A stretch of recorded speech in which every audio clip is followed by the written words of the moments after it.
नमस्कार दोस्तों, मैं आपके साथ अनिल शर्मा और आप देख रहे हैं हमारा यूट्यूब चैनल। मैं पहले सबसे पहले तो अपने जो व्यूवर्स हैं उनसे माफी चाहूंगा कि 2 दिन हम कोई वीडियो नहीं डाल सके। उसका एक महत्वपूर्ण कारण था कि सूद सर भी कहीं बिजी थे और कुछ हेल्थ इशू भी चल रहे थे। तो अभी नई कंडीशन है, दो इंडिया ने 2 दिन वार करके और तीसरे दिन तीसरे देश के माध्यम से सीज पार करना, ये कहाँ तक सही है, इसके बारे में जानेंगे सूद सर से। वेलकम जी। हाँ, थैंक यू, शुक्रिया बहुत बहुत बहुत बहुत। धन्यवाद भाई। जी जी। तो सर अभी जो 2 दिन वार कंडीशन में गया, तीसरे दिन सीज फायर, वो भी तीसरे देश के माध्यम से, आपको क्या लगता है क्या कंडीशन रही होंगी? देखिए, सीज फायर से इंडिया खुश तो नहीं है, लेकिन क्या कई बार ऐसा होता है हमारी मजबूरी होती है। जी जी। यूएस ने सीज फायर का अनाउंसमेंट कर दी, और देखिए यूएस की हम बात को इग्नोर नहीं कर सकते। यूएस को हम किसी तरीके से नाखुश नहीं कर सकते, क्योंकि आज यूएस वर्ल्ड के अंदर पूरा कंट्रोल कर रहा है।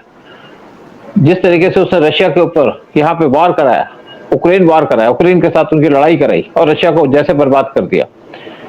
इंडिया चाहे खुश हो चाहे ना हो, लेकिन यूएस की बात माननी पड़ी। उसने कहा कि मैं यहाँ पे वार चाह रहा हूँ खत्म हो जाए, तो हमको सारा कुछ रोकना पड़ा। पाकिस्तान से भी उसने समझाया एक बात को, लेकिन इससे इंडिया के अंदर काफी लोग नाखुश हैं। मैं भी खुश नहीं हूँ, क्योंकि इससे पहले यूएस ने पाकिस्तान को $1 बिलियन का आईएमएफ का लोन दिया था, जी जिससे एक चीज तो समझ में आ गई कि यूएस की इंटेंशन शायद ठीक नहीं है, ट्रंप की इंटेंशन ठीक नहीं है। और उसके बाद जी उन्होंने यूनिलैटरली अनाउंस कर दिया कि यहाँ पे सीज फायर हो, और इंडिया को सीज फायर करनी पड़ी। जी लेकिन जो कुछ लोग सोचते हैं कि इससे इंडिया को बड़ा नुकसान हुआ, मैं सोचता हूँ कि इंडिया को नुकसान नहीं हुआ। इंडिया के पास सिचुएशन इस टाइम पे इंडिया के फेवर में है, क्योंकि लोग सोच रहे थे कि इंडिया इस टाइम पे पीओके ले लेगा। शायद जी वो अभी टाइम नहीं आया, लेकिन मुझे लगता है कि पीओके बहुत जल्द इंडिया के पास दोबारा से आ जाएगा। लेकिन यहाँ पे इंडिया क्या चाहता था? जो इंडिया के 26 लोगों को मारा गया, तो उसके ऊपर इंडिया ने सर्जिकल स्ट्राइक की पाकिस्तान के अंदर। उनकी जो मिलिटेंट की बेसिस थी उनको ध्वस्त कर दिया, डिस्ट्रॉय कर दिया। बहुत बड़ा काम किया था, और शायद इंडिया यही चाहता था। जब पाकिस्तान ने रिटेलिएट किया, तो इंडिया ने पाकिस्तान को बता दिया कि तुम्हारी मिसाइलें, तुम्हारे ड्रोन सब उनको पूरा कंट्रोल कर सकते हैं। ये काफी दिन चलता रहा, लेकिन जी इंडिया ने पाकिस्तान को एक और सबक दिखाया। वो जी सबक था कि पाकिस्तान के लाहौर में जो उनका डिफेंस सिस्टम था उसको डिस्ट्रॉय कर दिया। उसके बाद जी पाकिस्तान के और कई जगह बेसिस पे जो उनके डिफेंस सिस्टम थे उनको भी डिस्ट्रॉय कर दिया। साथ में उनके अवाक सिस्टम को, जो चलते चलते जहाज के अंदर जो उनका रडार लगे होते हैं, उसको डिस्ट्रॉय कर दिया। देखिए, बड़ा इंपॉर्टेंट होता है, अगर आप उसके डिफेंस सिस्टम को डिस्ट्रॉय कर दो या उनके रडार को डिस्ट्रॉय कर दो, तो वो कंट्री या उनकी आर्मी टोटली नंगी हो जाती है, या उसका कवच उतर जाता है। ये इंडिया ने पाकिस्तान को करके दिखा दिया। फिर इंडिया ने पाकिस्तान के अंदर मिसाइल फेंकी। एक मिसाइल फेंकी उन्होंने शहबाज शरीफ के घर के बाहर, उसके घर के 20 किलोमीटर दूर, और एक खाली जगह फेंकी। एक मैसेज दिया शहबाज शरीफ को कि हम तुम्हारे घर पे भी अटैक कर सकते हैं, तुम पे भी अटैक कर सकते हैं। और जानबूझ के उन्होंने शहबाज शरीफ के घर पे अटैक नहीं किया, उसे दूर किया, एक मैसेज देने के लिए। उसके बाद इंडिया ने एक और मिसाइल फेंकी, पाकिस्तान के आर्मी चीफ आसिम मुनीर के घर से दूर 10 किलोमीटर दूर, एक इस्लामाबाद के अंदर एक क्रिकेट के मैदान में फेंकी, और उनको मैसेज दे दिया कि हम तुम्हें भी मार सकते हैं। इसके ऊपर मैं एक बात बता दूं, जब 1971 का वार हुआ था, तो उस टाइम पे पाकिस्तान से इंडिया ने कहा था कि बांग्लादेश के अंदर सरेंडर कर दो। जब बांग्लादेश सरेंडर नहीं कर रहा था, तो हमारे पास क्या ऑप्शन थी? उनके 93,000 सोल्जर को मार देना, जो किसी भी तरीके से एक बड़ा डिफिकल्ट काम हो जाता। साथ में इंडिया की बहुत इंसल्ट भी होती जी कि तुमने 93,000 सोल्जरों को मार दिया। तो इंडिया ने उनसे कहा कि आप सरेंडर कर दो। और इंडिया को उस टाइम पे ये नहीं पता था कि ईस्ट पाकिस्तान के अंदर गवर्नर जनरल कहाँ रहते हैं, कहाँ छुपे हुए हैं, और ईस्ट जनरल के अंदर जनरल न्याजी कहाँ पे है। लेकिन एक खबर मिली इंडिया को कि दोनों की जी एक मीटिंग हो रही, एक दोनों ने बात की आपस में, जनरल न्याजी और वहां पे जो गवर्नर जनरल थे ईस्ट बंगाल के या ईस्ट पाकिस्तान के, और उन्होंने एक मिलने की बात की, होटल के अंदर मिलेंगे। और जिस टाइम पे अपने घर से निकले होटल में मिलने के लिए, उसी टाइम पे इंडिया के रॉ ने खबर दे दी हमारे एयरफोर्स को, और एयरफोर्स ने उस होटल को बम्बार्डमेंट कर दी। तो उस टाइम पे डर की वजह से दोनों ने अनाउंस कर दिया कि सरेंडर कर देंगे, और पाकिस्तान ने सरेंडर कर दिया। तो यहाँ भी एक पाकिस्तान को मैसेज दिया गया कि हम तुम्हारे घर में घुस के मार सकते हैं, तुम्हारे को अटैक कर सकते हैं, पीएम के घर में या आर्मी चीफ के घर में। जी जी तो लेकिन शायद यूएस ये नहीं चाहता था कि इंडिया पाकिस्तान को बर्बाद करे इस टाइम पे। तो इंडिया को यूएस की बात माननी पड़ी। हम अगर यूएस की बात नहीं मानते तो हमारी कंट्री बर्बाद होती, जैसे रशिया बर्बाद हुआ। रशिया तो फिर भी स्टैंड कर गया, हम उतने पावरफुल नहीं है, हमारी अभी सिचुएशन उस टाइप की नहीं है जिस टाइप की रशिया की सिचुएशन है। लेकिन जी कोई जो लोग ये सोचते हैं कि हमने सरेंडर कर दिया, हमने सरेंडर नहीं किया। देखिए, हमने यहाँ पे बहुत कुछ अचीव कर लिया है। पहला, हमने सिंधु जल समझौता उसको रद्द कर दिया है, और इस समझौते को कोई हमसे दोबारा बनवा नहीं सकता उसी टर्म पे। हम इसको जब दोबारा साइन करेंगे तो अपनी टर्म पे साइन करेंगे, और देखेंगे पाकिस्तान का क्या एटीट्यूड है, क्योंकि हमारे पास ये बहुत बड़ा वेपन हमारे हाथ के अंदर आ गया। यानी कि सिंधु जल समझौता हमारे ऊपर बहुत बड़ा वेपन है। और दूसरा, इंडिया पाकिस्तान को दोबारा सबक सिखा सकता बगैर युद्ध किए, बगैर इन्वॉल्व हुए। अब इंडिया को एक मौका मिल गया कि इंडिया बलूचिस्तान को सपोर्ट करे, बलूची को पैसा दे, बलूचियों को एनकरेज करे कि वो पाकिस्तान पे अटैक करे। बलूची ने तो बहुत से एरियाज के अंदर अपने झंडे भी गाड़ दिए। तो अगर इंडिया बलूचिस्तान को सपोर्ट करता है, जैसे इंडिया ने मुक्ति वाहिनी को सपोर्ट किया था, जैसे इंडिया ने एलटीटी खड़ी की थी श्रीलंका के अंदर, तो बलूची अपनी लड़ाई लड़ सकते हैं और पाकिस्तान को बड़ा सबक सिखा सकते हैं। लेकिन हमको उस टाइम पे एक पाकिस्तान के साथ करना पड़ेगा कि बॉर्डर पे पाकिस्तान को एंगेज करके रखना पड़ेगा, ताकि पाकिस्तान अपनी पूरी फोर्सेस यहां से डाइवर्ट ना कर सके। एक ये हम चीज अचीव कर सकते हैं। और अगर बलूची सक्सेस हो जाते हैं, और जरूर सक्सेस होंगे अगर इंडिया ने उनको सपोर्ट किया, फाइनेंशियल सपोर्ट चाहते हैं। और तीसरा, हमको काम करना पड़ेगा कि पाकिस्तान में जो बचे हुए जिहादी हैं, जैसे हाफिज सईद, उनको एलिमिनेट करना पड़ेगा अननोन गनमैन के द्वारा, और ये हम बेखूबी तरीके से कर सकते हैं। तो पाकिस्तान का हाल इससे भी बुरा कर दिया जाएगा अगले कुछ महीनों के अंदर। तो ये चीजें हम कर सकते हैं और करनी चाहिए। तो उसके अंदर इंडिया ना डायरेक्टली इन्वॉल्व होगा, ना इंडिया को किसी तरीके से डर होगा कि पाकिस्तान न्यूक्लियर वार कर देगा ऊपर, न्यूक्लियर वेपन फेंक देगा इंडिया के ऊपर। तो ये इंडिया काम करेगा और करना भी चाहिए। तो सर, और एक संभावना ये भी दर्शाई जा रही है कि पाकिस्तान के अंदर जितने भी हथियार थे, क्योंकि कुछ वेस्ट के भी थे, चाइनीज भी थे और कुछ अमेरिकन भी हथियार थे, उनको भारत ने पिन पॉइंट ही खत्म कर दिया। तो ये कहीं वेस्ट को ये बह तो नहीं हुई इंडिया हमारी मार्केट नहीं छीन लेगा, वेपन मार्केट, इस कारण भी सीज फायर का दबाव बनाया हो? देखिए, इसमें क्या है कि इंडिया पहले सारी चीजें इंपोर्ट करता था, वेपन्स।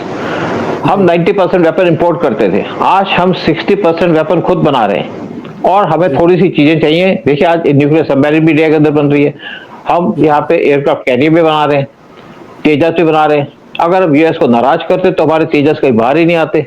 और बहुत सी चीजें अभी भी हमको वर्ल्ड से चाहिए, कुछ यूएस से चाहिए, कुछ फ्रांस से चाहिए, कुछ वेस्टर्न कंट्री से चाहिए, क्योंकि रशिया हमको चीजें सप्लाई नहीं कर पा रहा वहां पे यूक्रेन वॉर की वजह से। तो हमारी आजकल बहुत सी डिपेंडेंस है फॉरेन के ऊपर। मुझे लगता है वो जितनी भी डिपेंडेंस है अगले 3-4 साल के अंदर पूरी हो जाएगी, और इंडिया अपने आप इंडिपेंडेंट हो जाएगा कोई भी काम करने के लिए। तो ये जो वेस्टर्न की इंटरफेरेंस हुई है, या यूएस की इंटरफेरेंस है, उसका पर्पस है यूएस अपनी इंटरेस्ट देखता है, हम अपने इंटरेस्ट देखते हैं। लेकिन हम अपनी कंट्री को बर्बाद होता तो देख नहीं सकते थे, और हमने सीज फायर कर ली। सीज फायर का मतलब नहीं कि सरेंडर कर दिया। हम पाकिस्तान को दोबारा सबक सिखा सकते हैं, क्योंकि पाकिस्तान की गर्दन आज हमारे हाथ में है, सिंधु जल समझौते के ऊपर लेकर के। और इंडिया ने कुछ जो गलतियां की थी, यानी कि जो हमने जब उरी अटैक हुआ था तो पीएम मोदी ने कहा था blood and water can not flow together. उसके बाद यहाँ पे 10 डैम बनाने की बात थी $15 बिलियन पे, लेकिन बहुत से डैम अभी पूरे नहीं हुए जो पूरे हो जाने चाहिए थे। तो इसलिए पीएम मोदी के हाथ थोड़े कमजोर हो गए। लेकिन इस टाइम पे पीएम मोदी ने ऑर्डर दिया है कुछ डैम्स को पूरा कर दिया जाएगा 2025-26 तक। उन डैम के पूरा होते ही पाकिस्तान का पानी पूरा रोक दिया जाएगा। लेकिन इन द मीन टाइम हम क्या कर रहे हैं कि हम पाकिस्तान का पानी रोकते हैं, फिर वहां पे एकदम छोड़ देते हैं, जिससे कई बार पाकिस्तान के अंदर बाढ़ आ जाती है, कई बार सूखा पड़ जाता है। ये काम चलता रहेगा अगले कुछ महीनों तक। लेकिन उसके बाद जब हमारे डैम पूरे हो जाएंगे तो पाकिस्तान का पानी पूरे तरीके से रोक के पाकिस्तान को वो सबक सिखाएंगे कि पाकिस्तान जिंदगी भर नहीं भूलेगा। तो सर, प्रधान जो पाकिस्तानी प्रधानमंत्री है शहबाज शरीफ, उन्होंने एक स्पीच दी है, उसमें ये बोल रहे कि हमने इंडिया को हरा दिया। तो इसके पीछे क्या कितना कुछ वो है? देखिए, मैं उनकी बात से पूरा सहमत हूं, क्योंकि उन्होंने हमको 65 में हराया था। जब पाकिस्तान का हाल बुरा हो गया तो यूएस के पास पहुंचे कि आप इंटरवीन करो। यूएस ने कहा अटैक तो आपने किया था, तो हम क्यों इंटरवीन करें। अल्टीमेटली रशिया ने इंटरवीन किया और एक एग्रीमेंट साइन कराया, वार खत्म हो गया, पीस कराई। और वार जीतने के बाद जो पाकिस्तान कहता है मैं जीता, अयूब खान को अपनी गद्दी छोड़नी पड़ी, क्योंकि जब भी पाकिस्तान वार हारता तो उनके जो वहां पे आर्मी के चीफ है उनको गद्दी छोड़नी पड़ती है। इसी तरीके से पाकिस्तान ने 1971 में इंडिया पे वार किया। उस टाइम पे पाकिस्तान के टुकड़े हो गए, यानी कि बांग्लादेश अलग हो गया और वेस्ट पाकिस्तान रह गया सिर्फ पाकिस्तान के हाथ में। और तब 93,000 सोल्जर हमारे कब्जे में आ गए थे, जिनको हमने नंगे कपड़े उतार करके पीछे डंडे मार के उनको उनकी पैंटें लटका करके उनको जेल तक रखा, फिर उनको वापस भेज दिया पाकिस्तान के पास। तब भी पाकिस्तान ने कहा बाहर जीत के। जब कारगिल का युद्ध किया पाकिस्तान ने, पाकिस्तान सोच नहीं सकता इंडिया हम पे यहाँ से उतार पाएगा जो पाकिस्तान के सोल्जर्स हैं। तब भी जब पाकिस्तान के बुरे हाल हुए तो वो पहुंच गए यूएस के पास, तो यूएस ने कहा भाई हम क्यों इंटरवीन करें, आप खुद करो। उस टाइम पे पाकिस्तान के 3,000 सोल्जर मारे गए थे, हमारे मारे गए थे 500 सोल्जर।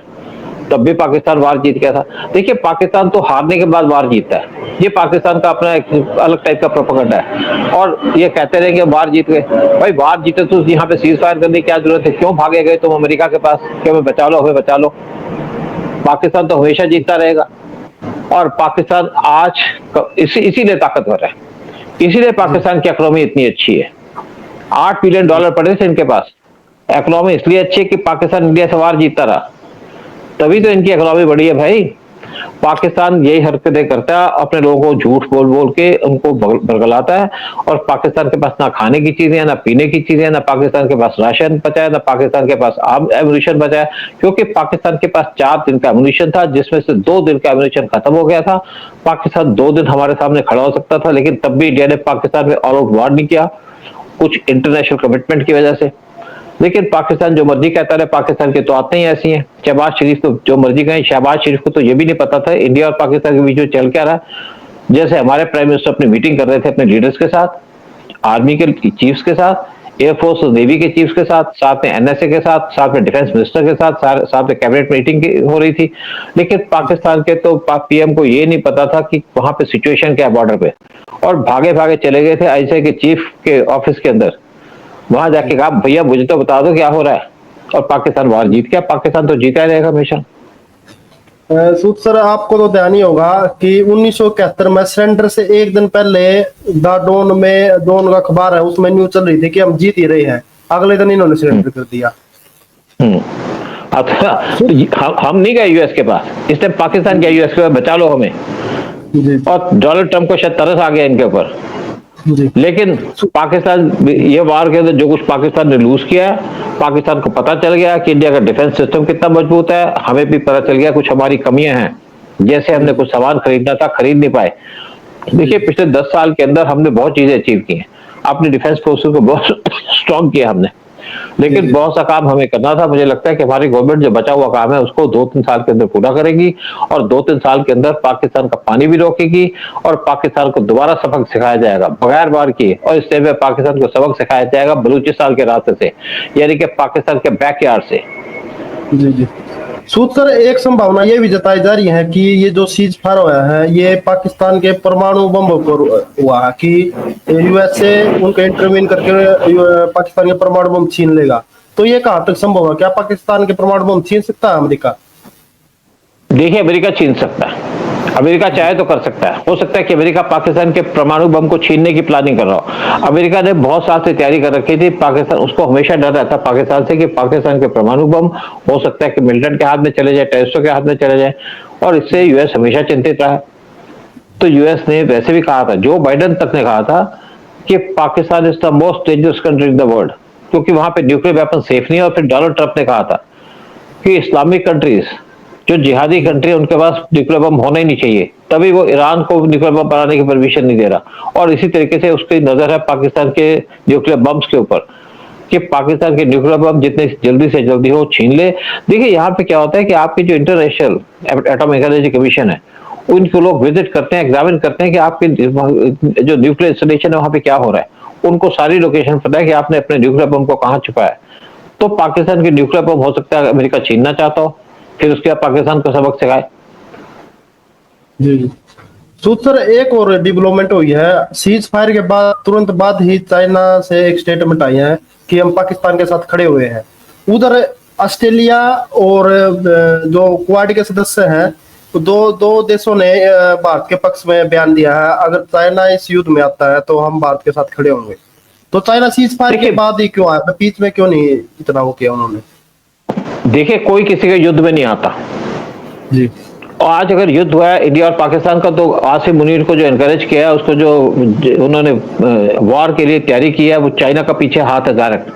चाइना ने इनको सामान दिया, लेकिन चाइना का सारा सामान तो फुस हो गया, वो तो वहां चला ही नहीं। तो चाइना तो सपोर्ट करेगा पाकिस्तान को, चाइना पाकिस्तान का ऑल वेदर फ्रेंड भी तो है, और चाइना हमारा दुश्मन भी है। लेकिन चाइना के सपोर्ट करने से फर्क तो नहीं पड़ता, लेकिन चाइना की क्या हिम्मत है कि वॉर के अंदर कूद जाए। कोई कंट्री किसी वॉर के अंदर नहीं कूदती। यूएस ने भी कह दिया था, मैं यहाँ पे दूर से वॉच कर रहा हूँ, मैं इंटरव्यू नहीं करूंगा। हमें भी जरूरत नहीं किसी को कि कोई हमारे वॉर के अंदर हमारा साथ दे। तो सर क्या ऐसा संभव है कि भारत ने पाकिस्तान के कुछ एक दो परमाणु ठिकाने नष्ट भी कर दिए हों इस 2 दिन के दौरान? क्या ऐसा संभव है? देखिए, इसमें बहुत सी खबर आई है कि जब हमने पाकिस्तान के एयरपोर्ट्स पे अटैक किया, जी जी जी तो वहां पे बड़े धमाके हुए जी जी और अर्थक्वेक जैसे सिचुएशन आ गई। तो ये उम्मीद पूरी लगाई जाती है, पाकिस्तान के कुछ न्यूक्लियर इंस्टॉलेशन पे अटैक किया गया, वो बर्बाद भी हो गए होंगे, ये पूरी पॉसिबिलिटी है। लेकिन ये खबर अभी वेरीफाई नहीं हो पाई, वेरीफाई हो जाएगी बहुत जल्दी। और अगर देखिए, जिस तरीके से इंडिया ने पाकिस्तान के डिफेंस सिस्टम को तोड़ा, जिस तरीके से उनको बर्बाद किया, पाकिस्तान को नंगा तो कर दिया, तो उसके बाद हम पाकिस्तान के परमाणु जो इंस्टॉलेशन है वहां पे भी अटैक कर सकते हैं। लेकिन शायद वो टाइम अभी ठीक नहीं आया, क्योंकि इंडिया को शायद पूरी इस पे फिगर नहीं पता होगी कि पाकिस्तान के पास कितने न्यूक्लियर बम्स है, कहाँ कहाँ पड़े हैं। एक बार उसकी पुष्टि हो जाए, फिर पाकिस्तान के न्यूक्लियर बम्स को इंडिया भी उड़ा सकता है। इसराइल ने तो वैसे भी इंडिया को ऑफर किया था बहुत साल पहले कि हम पाकिस्तान के न्यूक्लियर बम्स को या न्यूक्लियर इंस्टॉलेशन को उड़ाना चाहते हैं, इंडिया की मदद मांगी थी। उस टाइम पे इंडियन गवर्नमेंट ने ओके नहीं किया, यानी कि इंडियन गवर्नमेंट ने अप्रूवल नहीं दिया। लेकिन देखते हैं पाकिस्तान के न्यूक्लियर इंस्टॉलेशन को कब डिस्ट्रॉय किया जा सकता है, क्योंकि पाकिस्तान के न्यूक्लियर इंस्टॉलेशन वो इंडिया के लिए खतरा है, उतना खतरा है वो इसराइल के लिए। और अगर वो इसराइल के लिए खतरा है, तो यूएस को तो उसका भी कंसर्न है, क्योंकि यूएस तो इसराइल की सिक्योरिटी को भी देखता है। लेकिन देखते हैं। जी सर, आखिरी सवाल है कि अभी ये खबर भी उड़ाई जा रही है कि जो इमरान खान है, प्रधानमंत्री थे पहले, पूर्व प्रधानमंत्री, उनका भी कत्ल कर दिया गया है। इस बात में कितनी सच्चाई लगती है आपको? देखिए, ये बात कंफर्म नहीं हुई, लेकिन हाँ ये जरूर है कि इमरान खान हॉस्पिटल में एडमिट है।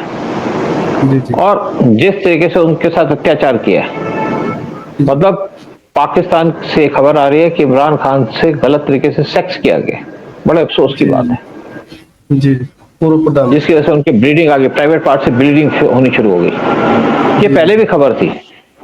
पाकिस्तान अपने जो लोग हैं उनसे इसी तरीके से व्यवहार करता है। देखिए, बहुत से बलूची जिनको पाकिस्तान ने अरेस्ट किया, उनको या तो हेलीकॉप्टर से नीचे फेंक देता है, और जो वहां पे लड़कियां जो इंडिपेंडेंस की लड़ाई लड़ रही है, उनको जेल में डालने के बजाय ये उनको आर्मी ऑफिसर्स के घरों में बसा देते हैं, वहां पे रख देते हैं, उनके साथ रेप किया जाता है। ये पाकिस्तान की पुरानी आदत है। और यही पाकिस्तान है जिसने जुल्फिकार अली भुट्टो को फांसी दी थी बगैर किसी प्रूफ के, और ये प्रूफ भी हो चुका है। वो दी थी उस टाइम पे अमेरिका के कहने पे, क्योंकि वहां पे वो डेमोक्रेसी लाना चाहते थे अपनी कंट्री के अंदर। और बिलावल भुट्टो की मां है जो बेनजीर भुट्टो, उसको मुशर्रफ से मना किया था तुम पाकिस्तान मत आओ, लेकिन वो आई तो उसको मरवाने का काम भी किया था मुशर्रफ ने। मुशर्रफ ने उसको मरवा दिया था। और इमरान खान पे जब गोली चली थी, जब इनको पावर से हटा दिया गया था, उसके पीछे भी पाकिस्तान की आर्मी का हाथ है। और आज अगर इमरान खान जेल में है, तो वो भी आसिम मुनीर की वजह से, उन्हीं ने उनको जेल में डाला है। और आज वो हॉस्पिटल में गया है, तो उसके पीछे भी आसिम मुनीर का हाथ है। उनसे जिस तरीके से जेल के अंदर बदतमीजी की गई, जिस तरीके से मिसबिहेवियर किया गया, जिस तरीके से गलत तरीके से सेक्स किया गया उनसे, मुझे कहना पड़ रहा है इस चीज को, क्योंकि खबर कंफर्म्ड है। आप देखिए एक किस तरीके से अपने पुराने आदमी को, अपने पुराने प्राइम मिनिस्टर को जलील करते हैं लोग। जी तो सर, बहुत बहुत धन्यवाद, आप हमारे साथ जुड़े। बहुत बहुत शुक्रिया। धन्यवाद।